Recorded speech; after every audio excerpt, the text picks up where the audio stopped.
So you've been looking online, you may have even gone along to a few open for inspections, but you've decided that now is the right time for you to be moving. But you're left with the dilemma of what do we do with our current property? And this is one of the most common things we face, and in this video, I'll run through all of your options and all the implications of how to buy and sell at the same time.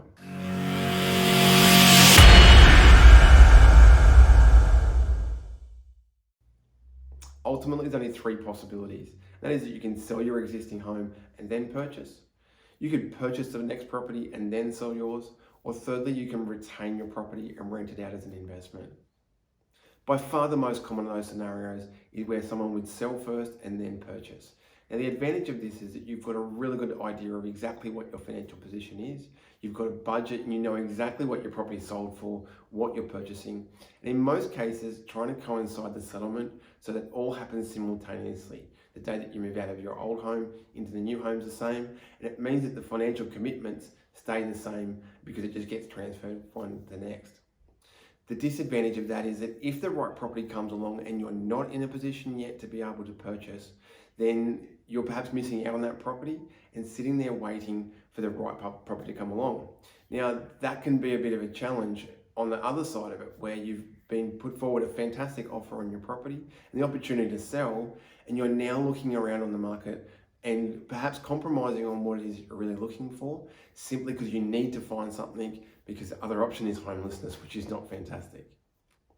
There's always a possibility of renting, but in most cases, it's easier to make one move rather than two, and it's often far less costly than paying for a 6 or 12-month lease and waiting for properties as they come onto the market. The second option is purchasing and then selling your home.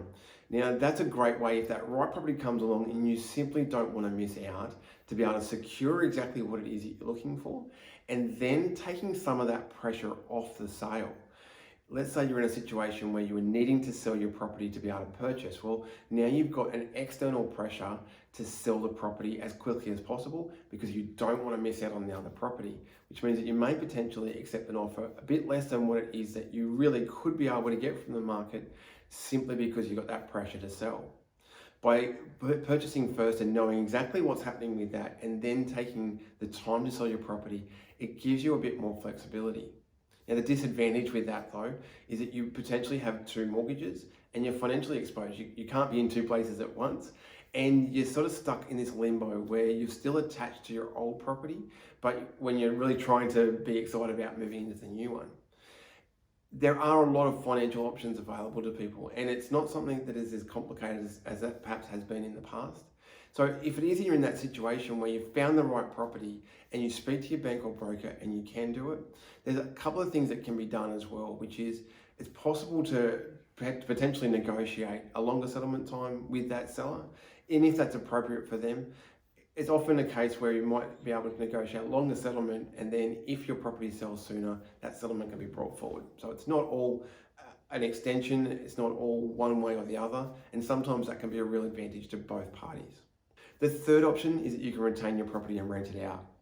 Now, in my experience, and I've seen this plenty of times, quite often your primary residence isn't always the best investment vehicle. Now, the reasons for that's pretty simple. If you were looking for an investment property, you write down all the criteria of what you were looking for. Now, if you were to put the criteria of what you're looking for in your own home, those two columns are going to be very, very different. The criteria is going to be very, very different. So things like a pool or beautifully manicured gardens or a big backyard, they're going to be in the lifestyle column for yourself, things that are really important to you, but they're also a liability as an investment. So because of that difference between the criteria of the properties, can mean that the home that you're in isn't necessarily going to be the best investment long term. The other part of it is the emotional attachment. This has been your home, so it's always going to have that attachment to it. No tenant's ever going to look after the property the same way that you do. And down the track, you'll always remember the property as it was, not as it has become, particularly if you have the property as an investment for a long time. You'll remember it as your family home, where the wear and tear that's been built up over that period of had it rented out means there's going to be a bit of a disconnect between those two things. The other part of it is some of the tax implications, and you need to speak to your accountant about that. There's some things that you can and can't do. And there's also some capital gains implications as well, which your accountant will be able to run through with you from the time that property became an investment.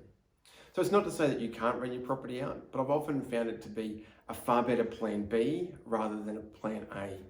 If it is that we can sell the property, let's do that.